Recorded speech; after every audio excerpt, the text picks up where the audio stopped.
Namaste. Welcome, beautiful souls. I feel like this is now the sort of the sane part of my life. Holy cow, did the crazies come out today?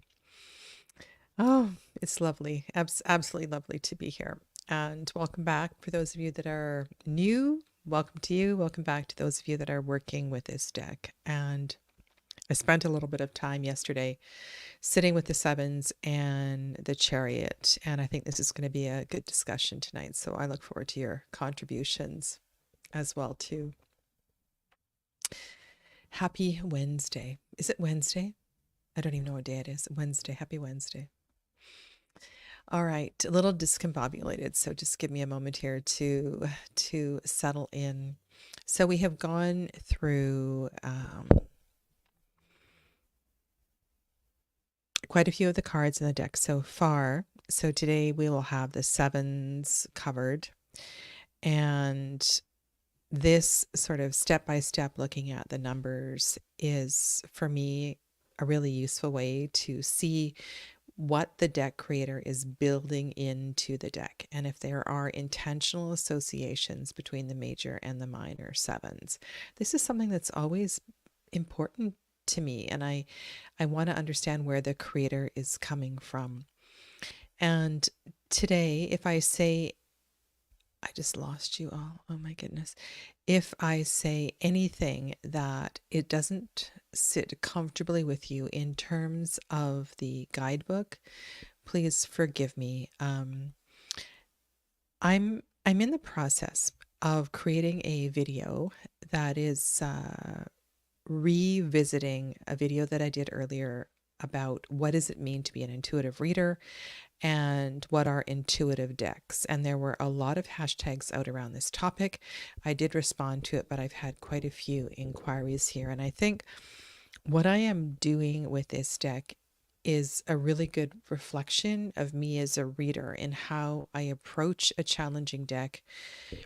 The discretion in what you take and what you leave, as far as what you are picking up in the artwork, what layers of your experience as a tarot reader you are carrying with you, and then what you decide to embrace and leave from the little white book or the not so little white book, depending on what deck you are working with. And I feel that in many of the cards today that we're looking at, there is going to be more leave than take. 7 is a very powerful, magical number that I don't feel gets enough credit in this little book. And so what we are looking at in the descriptions from the deck creator's brother, perhaps partially from the notes of the creator himself, is a rather limited perspective on all that this card encompasses. All right, so sorry, I am having a hard time finding what I need on the screen. All right, so let's start with the Chariot card. And you can look closely, if those of you that are working with a magnifying glass, go into the tapestry, have a close look at the tapestry.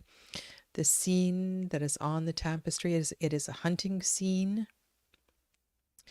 And one of the things here that's very similar to a tarot deck is that the sphinxes are not in motion. So the chariot is still, and yet the charioteer has one knee bent. I'm assuming that this is a charioteer in action. So the charioteer is running and pulling the chariot, much like a rickshaw driver. And I know that sort of vehicle goes by a lot of different names. Quite an ornate chariot that we see here. And so the speed, according to the guidebook, is implied by the motion of the charioteer themselves. And actually, that's not what he says. He says that it is implied by the fact that we have sphinxes. And if you have been doing deep work with the Thoth Tarot, you will know that the riddle of the Sphinx, the energy of the Sphinx, a lot of the Egyptian mythology is built deeply into that deck. And so I think we really have a reference here to this deeper esoteric level in that quality of air and mind and quick thought, speed of mind, speed of thought. And that to me feels like what is being referred to in the description, where it says the chariot itself is drawn by the seated sphinxes, implying speed of thought rather than action. So there is this unnecessary,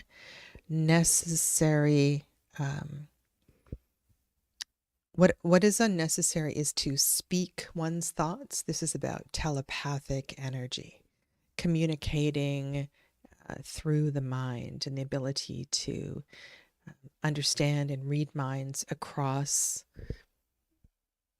geographical areas, the ability to communicate at another level, at another dimension. And I may be reading too much into this. There is a typo in the guidebook where it says draw. I think it's referring to drawer. And this is something that is referred to where we looked last week at the Lover's card, where there were 2 drawers beneath the statue. In this particular card, there is 1 drawer. So there are no choices. We simply open, there's one thought, one idea. Now, I know a lot of people with the Chariot card have more of a fiery sense, like Chariot's a fire kind of energy. Fire in that the charioteer moves forward ambitiously, energetically, athletically, and yes, Wi-Fi clevis for sure. So there is intention, the power of intention, the power of forward movement, thoughtful, insightful, clever movement. Perhaps this is strategic movement. One of the things that I have thought connected these cards is strategy as far as war, like war games. Strategy feels like an important word that is connecting the 7s to the Chariot. And this is not a quality that I would have ever picked up on in a Waite-Smith Chariot card. So let me speak to that.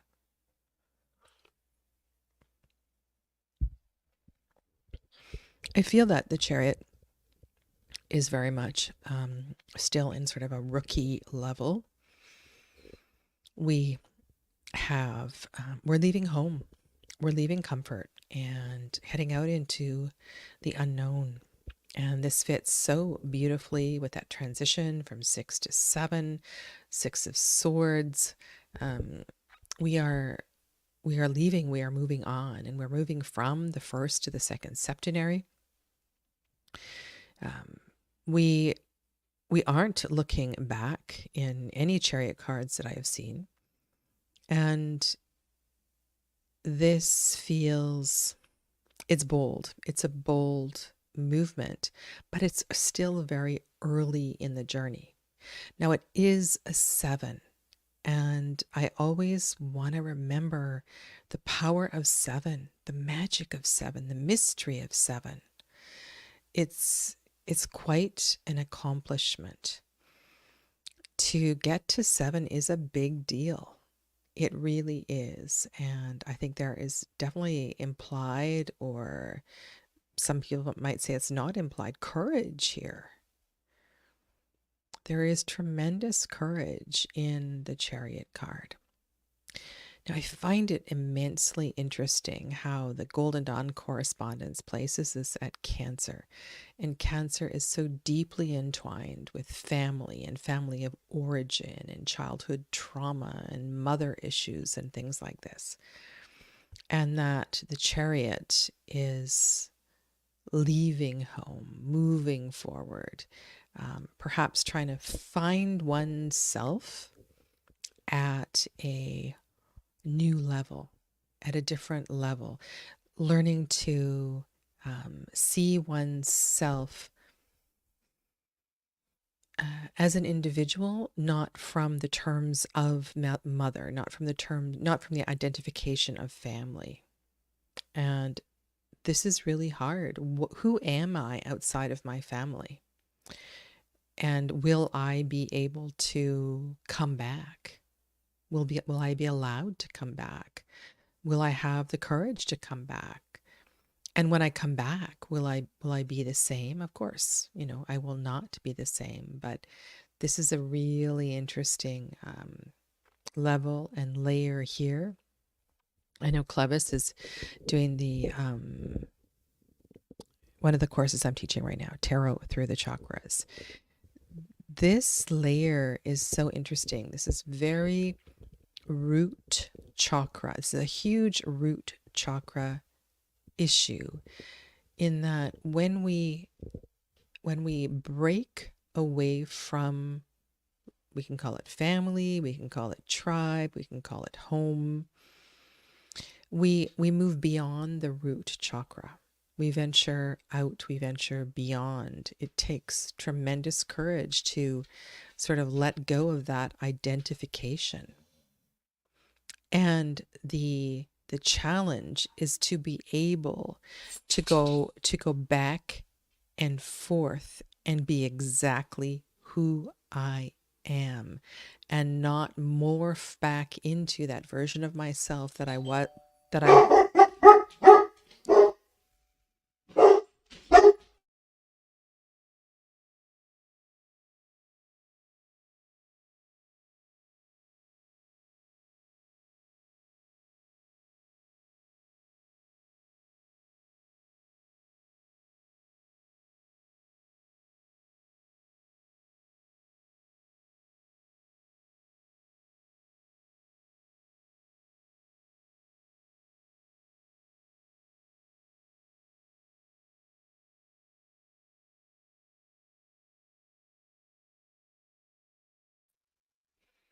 sorry, I didn't put my do not disturb outside my door, and nobody ever rings my bell at this time of day. So what I was saying is that this ability to go back and forth in and out of family is a well-developed root chakra. And it's so interesting when I'm looking at the colors of this card. It's very bloody. It's very, that rich blood color. Yeah. And I'm not sure that I've ever made that association with this card before. That's really interesting. Okay, so I want to look at more of this language and talk about what we're seeing in this particular card. So there is a quality of forward motion, intensity. One of the unique features is that I think the connection to the mystery of the Sphinx. Mystery. So there's a link with sevens and mystery and sevens and magic. July, Cancer, that is the 7th month of the year. That certainly fits. It's not the 7th sign of the zodiacal year, but it is the 7th month. Okay.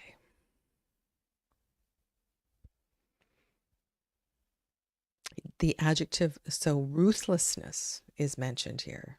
There's also a blank gaze of the charioteer. I'm not, he says that suggests ruthlessness. I'm not so sure if that's just the face of the statue itself. Okay, let's go to Burgundy. Yeah, that's a good description. I want to go through some of these comments here. So going back to the idea of the mind, the intention, we had Wi-Fi and telepathy. And then here, confidence versus overconfidence is a theme that I can see woven throughout the sevens. Confidence versus overconfidence. So in a way, compensating, right? Compensating for something. Sometimes that's what overconfidence will represent. And Tamian says it also ties to the idea of the Sphinx, with taking your time to be sure, confidence in your answer and action. When I really enjoy looking at chariot cards to see chariots that are still, chariots that are in motion, the element that is part of the illustration. Now, if this is a Cancer card, sometimes you will see charioteers driving quickly through water, and water is flying. You'll see the waves of the water that the charioteer is charging through. Sometimes you'll see horses and no humans, one horse, two horse. And then I always go back, and I was so affected by my many journeys through the Marielle Tarot, but there's something here that I think is really important to remember, and that is this idea of two. And the charioteer has an identity themselves, but there's also the drivers, the sphinxes, and the different aspects of self and the way that they move. And this is really an important part for me when this card comes up in a reading, because I look to what's on the right and what's to the left. What is driving this forward motion? In a really mundane level, this card can represent a trip of some sort, some sort of forward motion in life. And what is driving it? What's on the right? What's on the left of the card? Do they feel like they are supporting one another? Are they moving together with like-mindedness? It's really fundamental for me interpreting this card, especially when it comes up in an important place in a reading. And of course, majors are always important. But as a central card, as a theme card, this is one of the bigger early cards for me in the tarot. Yeah. I guess I should speak to some of the other keywords that are here. Speed, triumph, victory, focus, direction, dominance, male sexuality, with the suggestion that the hunt is everything. However, the chariot depends on its forward direction. It doesn't notice who or what it is crushing beneath its wheels. So this is really sort of taking us back into a time past, to what the chariot represented historically, rather than metaphorically. And there may be, you see, this is part of giving yourself permission as a reader to move in a direction with interpretation that feels significant to the response to the question.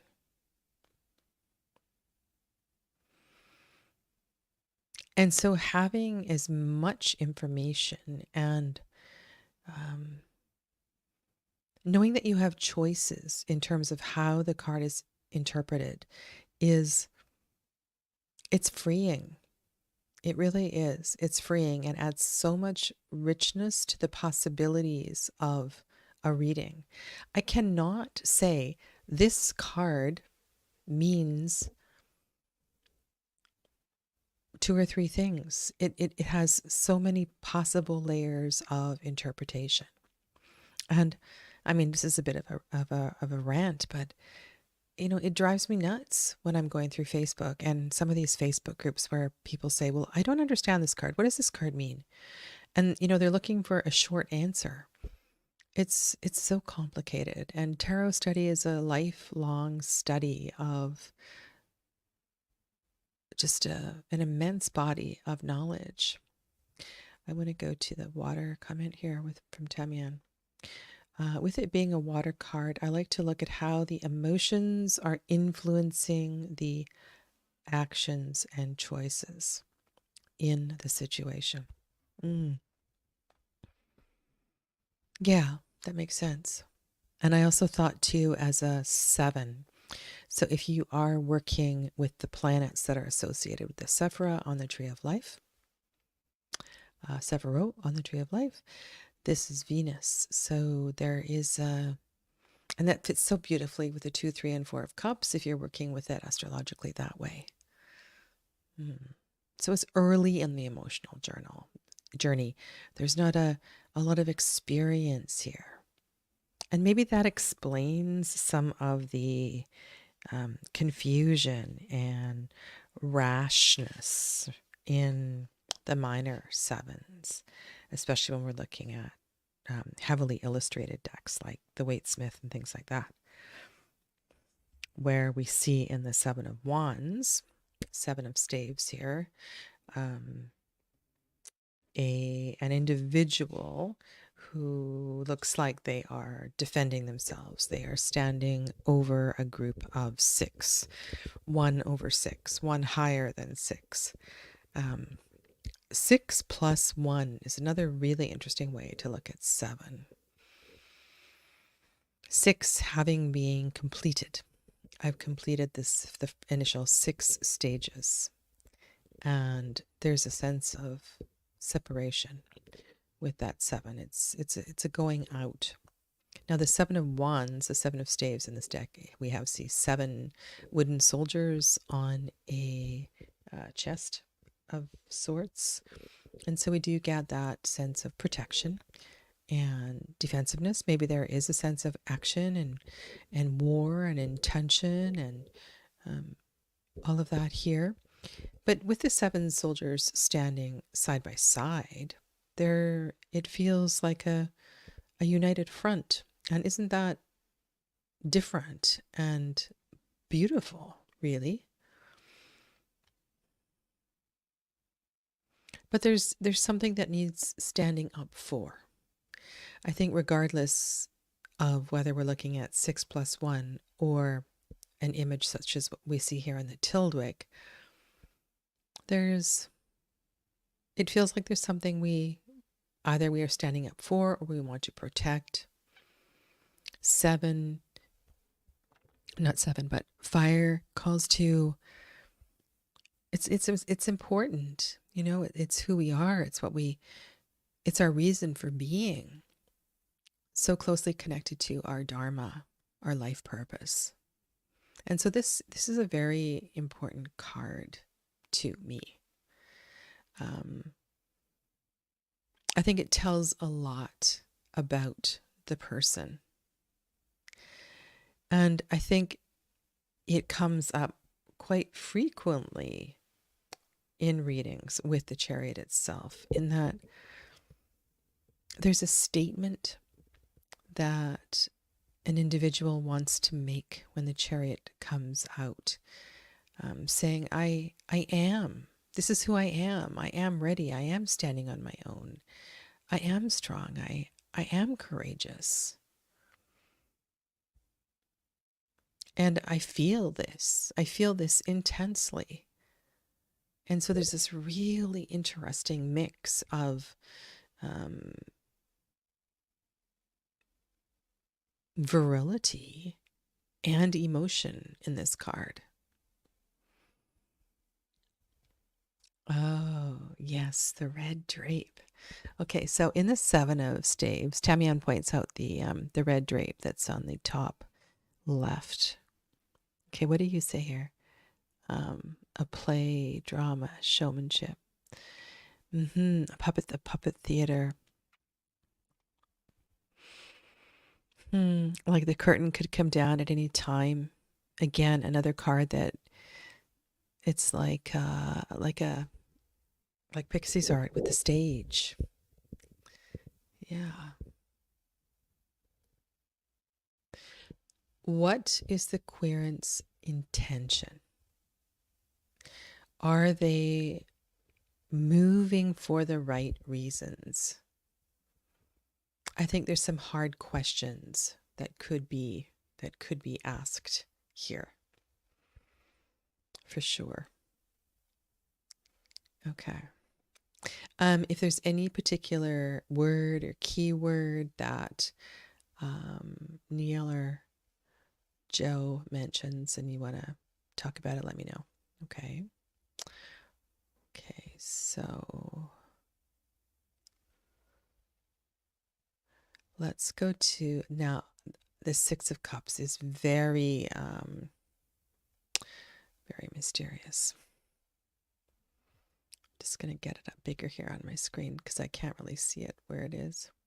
And you know what? I had the magnifying glass on this card, and I'm not sure. And I also did a little bit of research, and I looked up, I'm sure many of you did as well too, Maha Mayuri. And this is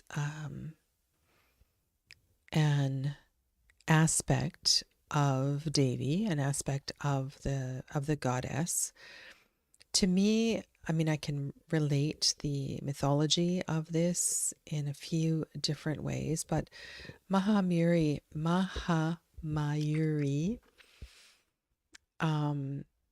it's described here as protecting, but it feels to me more like a kind of a guru energy where Maha Mayuri is able to take on karma for you. Poison is a word that's often used in translation from Sanskrit through a lot of these older texts. And there's lots of different myths around this across Buddhist, Tibetan mythology, Hindu mythology. But the gist of it is that there's often a god or a goddess that drinks the poison to protect the world. And they are able to drink the poison because they are pure. They are of an extremely high frequency. So as I was reflecting on this, I'm thinking about, well, what does toxicity and poison have to do with the Seven of Cups? And then I started thinking about the peacock. There's a layer of peacock mythology that's here as well too. We can't see things really clearly in this. The PDF is quite good. You can zoom in a little bit, but you can't see it entirely. And the peacock itself has so many layers of meaning across cultures. From the highest of frequencies to the most superficial. So, Seven of Cups is not an easy card. And sometimes I feel with this card, we need to wander into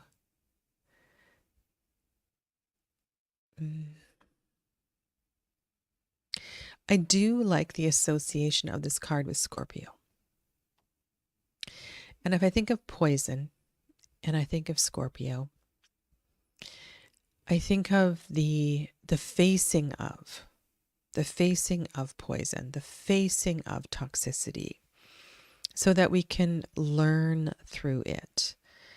And it's like we can't learn from it until we digest it. It's that kind of expression where, you know, we have to integrate a lesson. We have to digest a lesson before we really understand what it means. And as a Scorpio card, it requires the bravery of a charioteer to go into our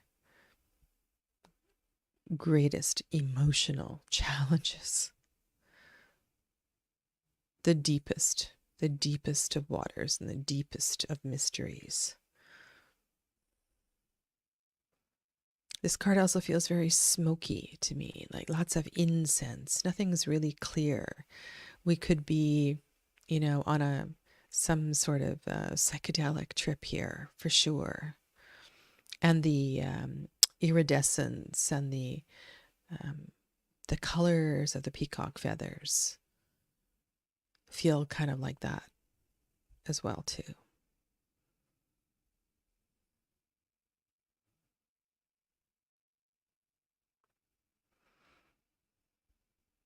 The Lord of Debauch in the Thoth is the title of this card.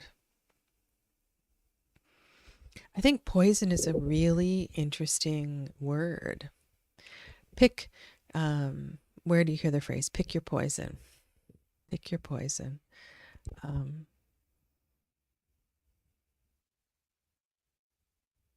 And the way we all manage the toxicities in our life and how we sometimes choose to navigate through various toxicities. I think this is a really cool depiction of this card. I wish I could see, that's me. I wish I could see it a little more clearly. It almost looks like the Devi is riding on a dinosaur. That's what it looks like to me, like on a brontosaurus or something. Yeah. It is really bizarre.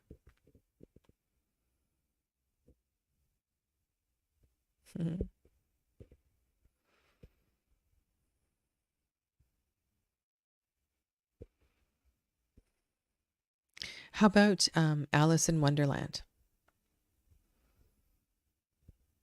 Does it feel like that? Does it feel like when Alice met was it a caterpillar who was smoking the pipe, the hoopah? Yeah, it's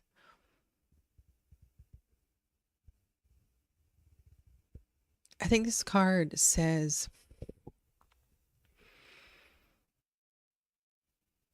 you shall not pass. And like there's no side door here. We need to go through this. There is no side door. And if you look behind, if you look at the tapestry that's behind, this is a labyrinth of buildings and corridors. It's not going to be easy to get through this. Yeah. Great card, isn't it? I think so. Okay. This is the Seven of Air, Seven of Swords. And this is the Seven of Pentacles. Okay, now I didn't have time to look up beetle and all the different meanings of beetle. And I wonder if you see other possible insects on that card. I think it's named as a beetle.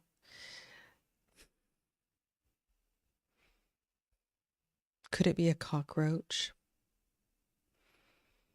I'm not sure. But it's described as a beetle. A beetle crawls over a page of calculations and close notes of text and theorems. Okay. One of you mentioned about carefulness.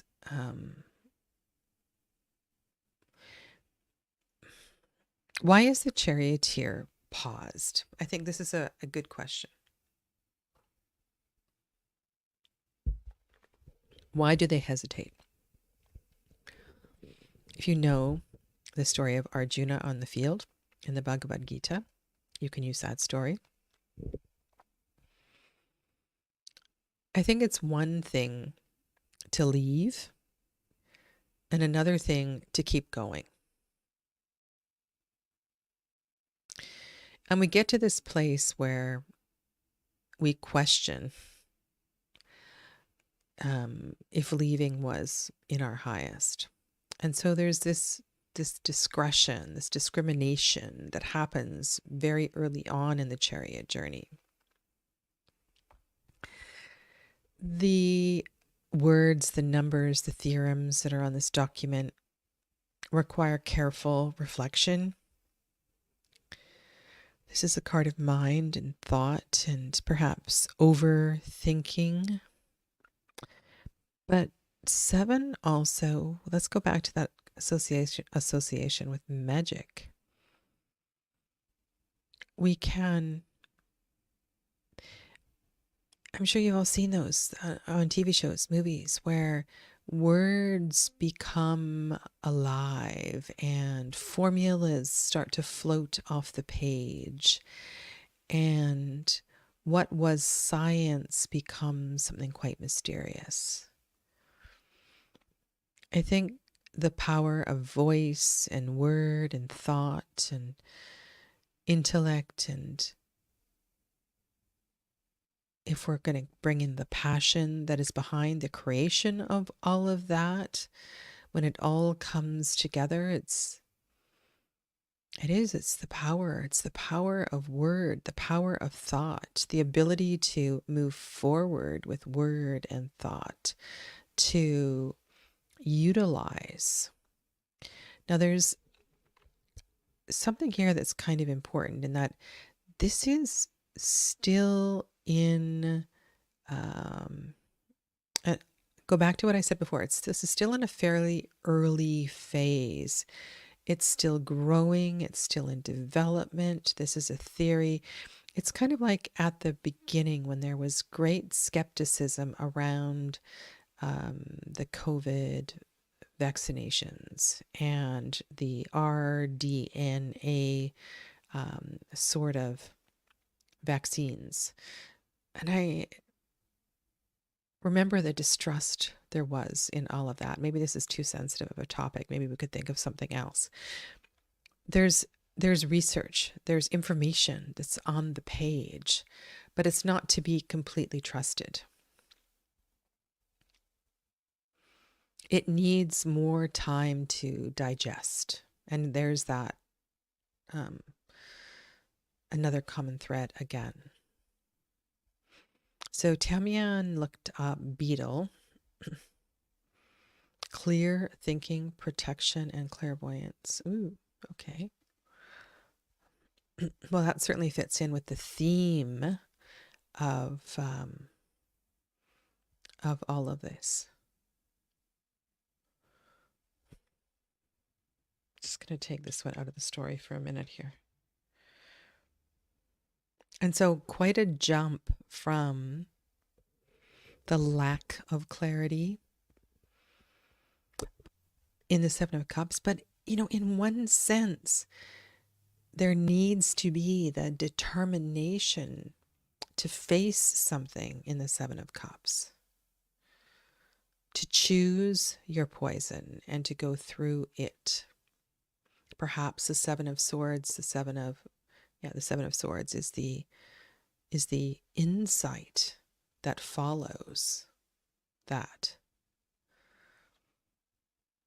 the download that follows the Seven of Cups experience. So many ways we can look at this.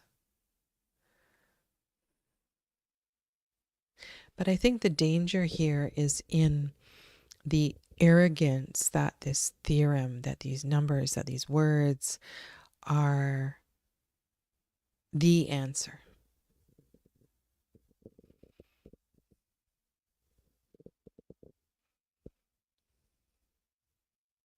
take your time with these cards.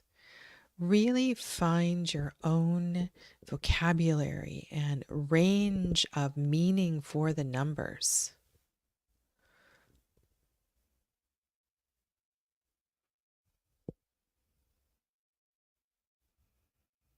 And then reflect on what the element is introducing here.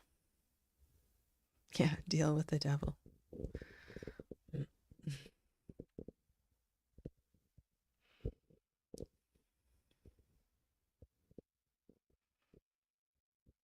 There's caution here.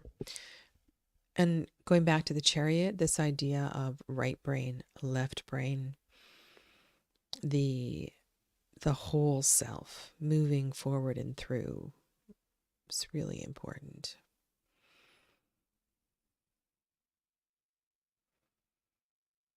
This is a complete journey, and all of the sevens and the Chariot are together. They give us a complete experience. Individually, I think they all point to a danger of some sort or another.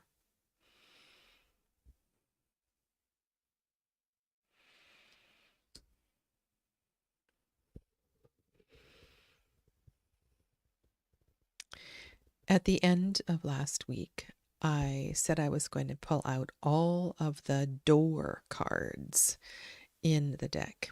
And I went through carefully.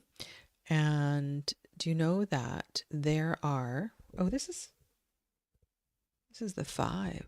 That's the 5. 6 and 7. That's not the 7 of coins. There's the 6 of coins. Sorry, wrong card. That's the 5 of coins. I will find the 7. The 7. Hopefully I can find it here in my darkness. There's cups.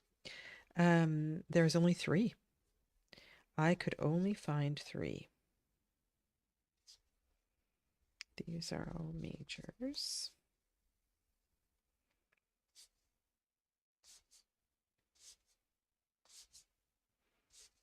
Okay. These are coins. So this is a really interesting depiction of a card. 7 of coins. I think it's this one, right? This is the one with the font, the green man font.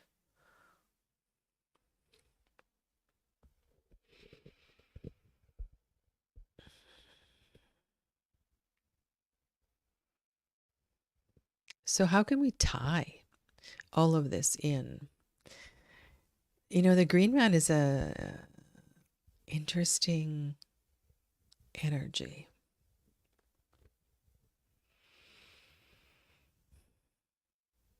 And in a way, it brings together the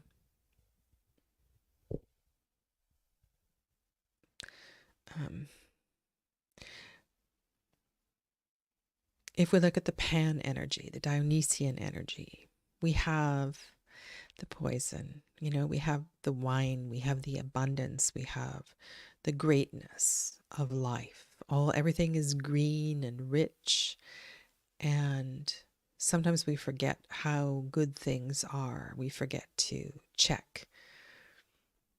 We forget to check the fine print. So all of these sevens have these, there's a danger of arrogance in all of the sevens, I find.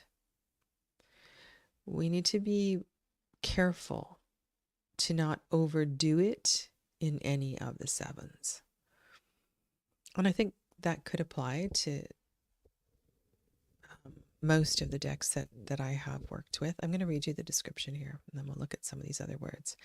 A blocked up archway, a Dionysiac green man head forming a spout for a little font. This headed with a solar pattern of spheres, recalling the 7 planets. This is an area both sacred and wild. There is a feel of autumn with a rake to gather leaves and weeds. This is a card of hard work, not always pleasure, but as a responsibility with results. Is it successful? Is the payoff adequate for the work done? The rake is an interesting, by Tamian, thanks for your contributions. The rake is an interesting symbol of work and energy and gathering and bringing things together. That all feels very coins and pentacles and earthy and green.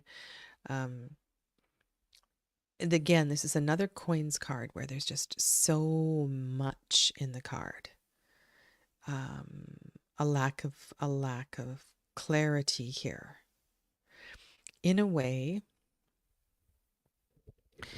this card feels a little bit like the King of, I can't think what the suit is called. Is it called coins? Is it called it's called discs in the Mariel Tarot. That card that makes so many people uncomfortable. It's just,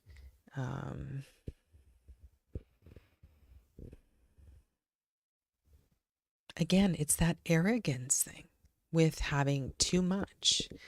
And so here, I want to caution, in a reading with an abundance of sevens would feel like, oh, wow, this is really magical. This is really, really special. And yes, it is.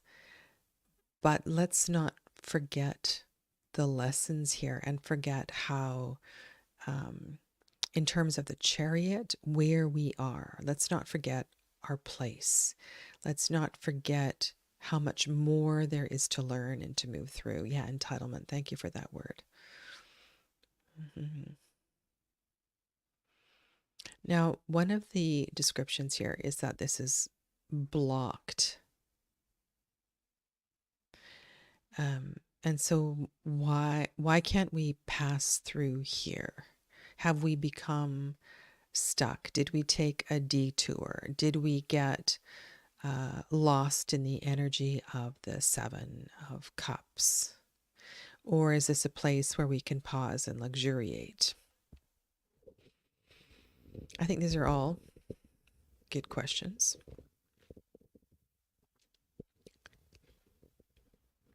And then the reference to the 7 planets is kind of interesting. So that would imply that we have it all. It is all here in a way that it is complete. So there's a richness, there's an abundance. You could see this like maybe like a Waite-Smith 9 of Pentacles. Like it's all there. I don't know, how do you feel in this card? It's, for me, a lot of these coin cards are very sort of overwhelming and almost claustrophobic. I like the cards with space where I can kind of see where I'm going and see what is coming. This one here, I'm kind of looking, over my shoulder, making sure that something's not coming from behind. I don't feel great when the garden is this messy. I like it a little bit tidier. So how has it become this way?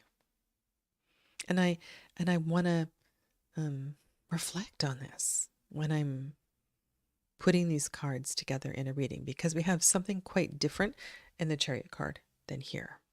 And even this card's quite clean. It's organized. The thoughts are on the paper. But this 7 of coins is quite, it's almost too much.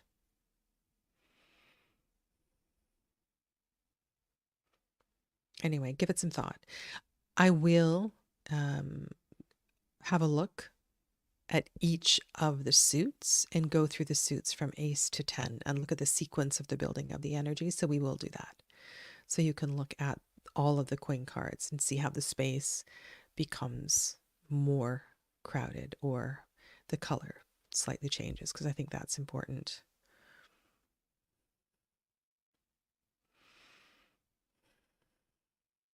Good point. Good point, Clevis.